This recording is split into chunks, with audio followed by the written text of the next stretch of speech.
നൂറ്റാണ്ടുകളാണ്. പക്ഷെ അത് വളരെ ചെറുതായിട്ട് നമുക്ക് തോന്നുള്ളൂ. കാലം കടന്നു പോകുമ്പോൾ വളരെ ചെറുതായിട്ട് തോന്നും. അപ്പം മാറ്റങ്ങൾ എന്ന് പറയുന്നത് വളരെ പെട്ടെന്ന് ഉണ്ടാവുകയില്ല.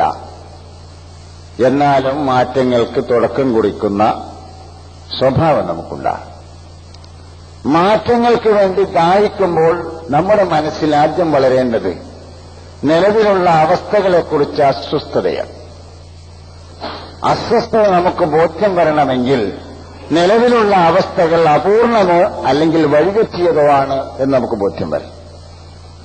അത് ബോധ്യം വരുമ്പോൾ നമ്മൾ അസ്വസ്ഥരാകും. അസ്വസ്ഥമായ മനസ്സുകളിൽ നിന്ന് മാറ്റങ്ങൾക്ക് വേണ്ടിയുള്ള ദാഹമുണ്ടാകും.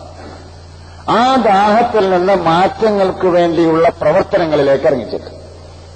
അതുകൊണ്ട് ഈ മേഖലയിൽ രണ്ട് സുപ്രധാനമായ കാര്യങ്ങൾ ഓരോ മുസ്ലിമും പണ്ഡിത പാമര വ്യത്യാസമന്യേ ഓരോ മുസ്ലിമിന്റെയും മനസ്സിൽ വളർന്നു വരേണ്ടത്. അതെന്താണെന്ന് ചോദിച്ചാൽ, അറിവ് എന്നത് ഒരു വിഭാഗത്തിന്റെ കുത്തകയല്ല. അറിവ് എന്നത് നമ്മുടെ എല്ലാവരുടെയും ജന്മാവകാശമാണ്. അറിയാനുള്ള അവകാശവും പറയാനുള്ള അവകാശവും ഒരു മനുഷ്യന്റെ ജന്മസിദ്ധമായ തന്റെ അവകാശമാണ്. അത് അറിയാനുള്ള അവകാശത്തെക്കുറിച്ച് നമ്മൾ ബോധവാന്മാരാണെങ്കിൽ അറിവ് നമ്മളിൽ ഉണ്ടാകും.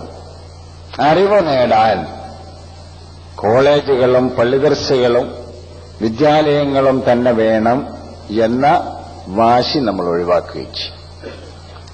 ഒരു മനുഷ്യൻ ജീവിക്കുമ്പോൾ ഇന്നലെയിൽ നിന്ന് വ്യത്യസ്തമായി ഒരുപാട് കാര്യങ്ങൾ ഇന്ന് അവൻ അറിയുന്നു.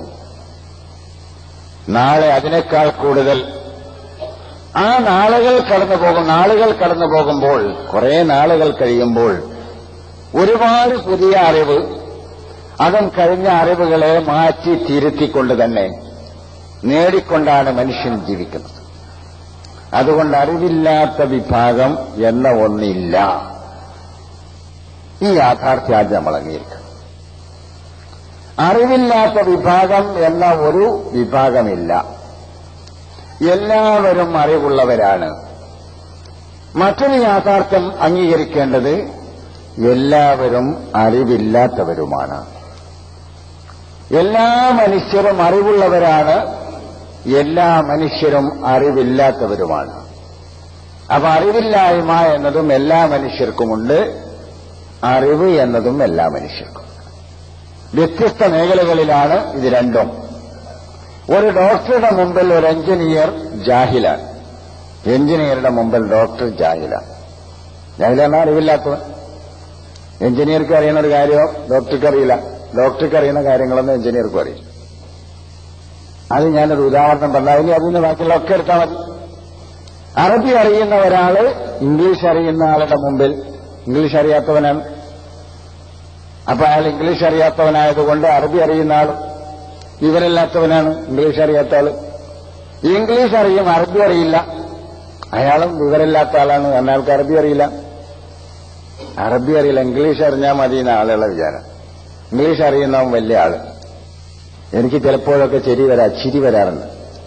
കാരണം ഒരു അന്യനാട്ടിലെ നമ്മളെ നാടിനെ വെട്ടിപ്പിടിച്ച് നൂറ്റാണ്ടുകൾ ഈ നാട്ടിലുള്ള വിഭവങ്ങൾ സ്വന്തം നാട്ടിലേക്ക് കടത്തിക്കൊണ്ടുപോയി നമ്മളെ അടിമകളാക്കി പ്രജകളാക്കി മാറ്റിയ ബ്രിട്ടീഷുകാരുടെ ഭാഷയാണ് നമുക്ക് ഏറ്റവും ഇഷ്ടം. ബ്രിട്ടീഷുകാരുടെ ഭാഷ അത് അറിഞ്ഞുകൂടെങ്കിൽ മോശക്കാരനാണ്. ഗൾഫിൽ ഞാനുണ്ടായിരുന്നപ്പോ ഒരു മലയാളി എഞ്ചിനീയറുടെ ഒരു സംഭവം 2 മിനിറ്റുണ്ട്. ഫ്രഞ്ചുകാരനായ ഒരു എഞ്ചിനീയർ വന്നു. ഇലക്ട്രിസിറ്റി, അബുദാബി ഇലക്ട്രിസിറ്റിയിൽ ചാർജ് എടുത്തു. അപ്പം മലയാളിയായ കേരളീയനായ ഒരു എഞ്ചിനീയർ അവിടെ ഉണ്ട്, ബഷീർ. കണ്ടാൽ ആരും ഒരു വിലയും കൽപ്പിക്കില്ല. ഒരു കറുത്ത് ഒരു സാധനത്ര പോലെ.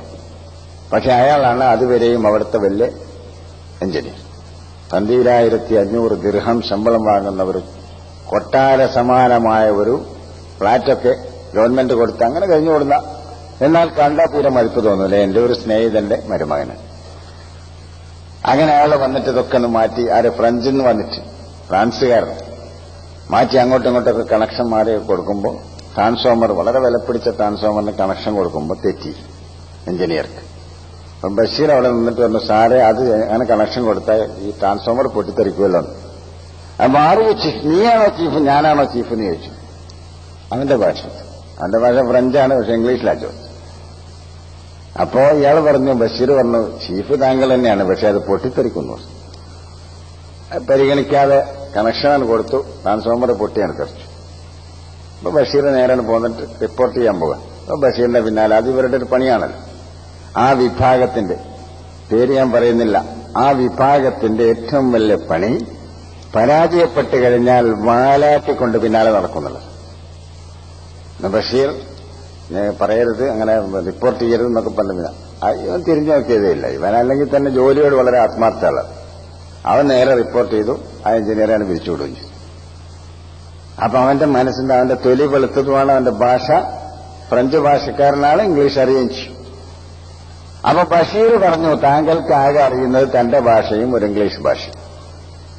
അറിയാമെന്ന് വെച്ചിട്ട് അവൻ അറിയാവുന്ന ഭാഷയ്ക്കാണ് പറഞ്ഞു കൊടുത്തു. ഇംഗ്ലീഷ് ഞാൻ സംസാരിക്കും, നിന്റെ ഭാഷ ഫ്രഞ്ചിൽ ഞാൻ സംസാരിക്കും, അറബിയിൽ ഞാൻ സംസാരിക്കും, മലയാളം എനിക്കറിയും, ഉറുദു എനിക്കറിയും, ഇങ്ങനെ പറഞ്ഞു കൊടുത്തു. എന്നിട്ട് നീ ആണ് വലിയ ആള് എന്ന് ചോദിച്ചാൽ നല്ലോണം കളിയാക്കി.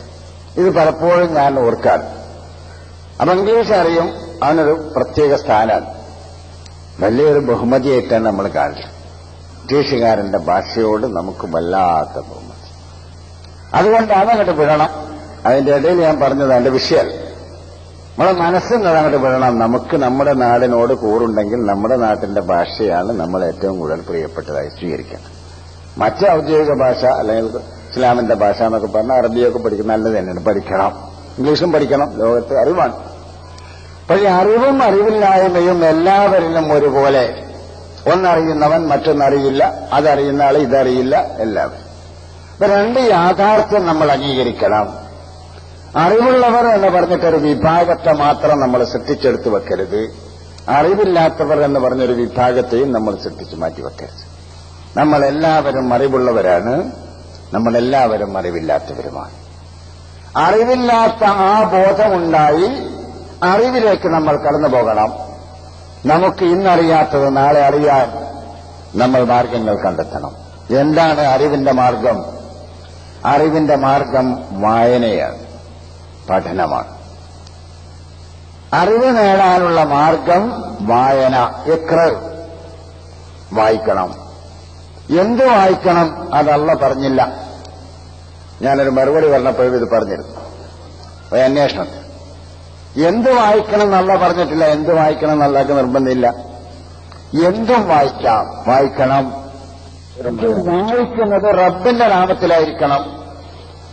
ബിസ്മില്ലാഹിർ റഹ്മാനിർ റഹീം എന്ന് പറഞ്ഞ് വായിക്കണം.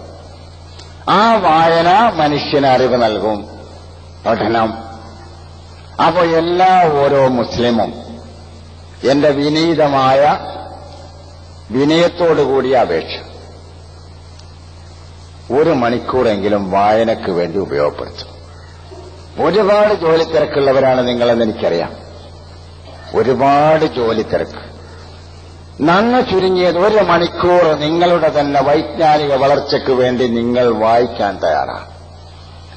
നിങ്ങൾക്ക് അറിയുന്ന ഭാഷ, ആ ഭാഷയിൽ നിങ്ങൾ വായിക്കണം. 1 മണിക്കൂർ നിങ്ങൾ വായിക്കാൻ ഉപയോഗിച്ചാൽ നിങ്ങളെല്ലാവരും ഒരുപാട് അറിവുകൾ നേടിയവരാകും.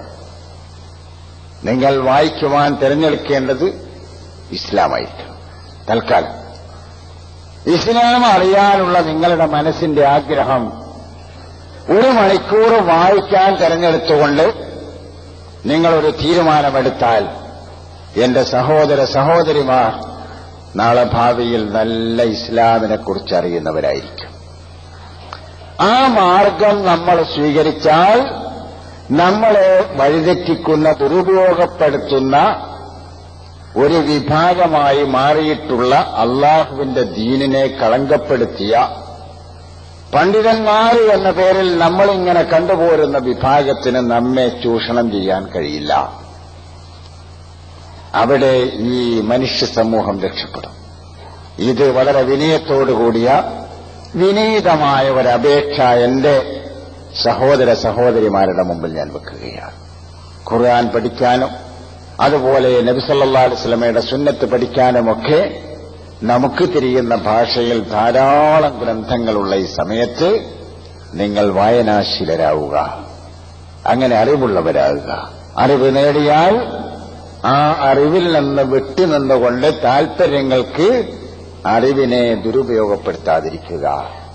അങ്ങനെ അറിവിനെ ദുരുപയോഗപ്പെടുത്തിയാൽ, ദുരുപയോഗപ്പെടുത്തിയവരുടെ ഉദാഹരണം ഖുർആൻ പറഞ്ഞത് ഫമസലുഹു കമസലിൽ കൽബ് ഇൻ തഹ്മിൽ അലൈഹി യൽഹസ് ഔ തത്റുകു യൽഹസ്. അതിൽ നമ്മൾ പെട്ടുപോകും.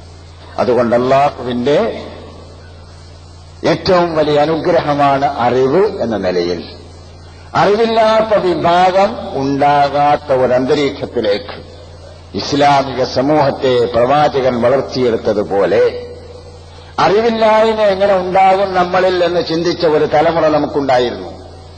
അറിവില്ലാത്തവരെങ്ങനെയാണ് അള്ളാഹുവിന്റെ റസൂലെ അങ്ങയുടെ ഉമ്മത്തിലുണ്ടാവുക എന്ന് ഇബ്നു അബ്ബാസ് റളിയല്ലാഹു അൻഹു ചോദിച്ചു.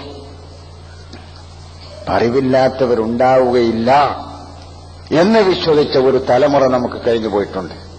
അതേപോലെ അറിവില്ലാത്തവർ ഉണ്ടാകാത്ത ഒരു പുതിയ തലമുറക്ക് നമ്മൾ രൂപം നൽകുക. നമ്മളിൽ നിന്നായിരിക്കട്ടെ ആ തുടക്കം. നമ്മൾ വായനാശീലരായി മാറുക. അള്ളാഹു നമ്മെ അനുഗ്രഹിക്കുമാറാട്ടെ.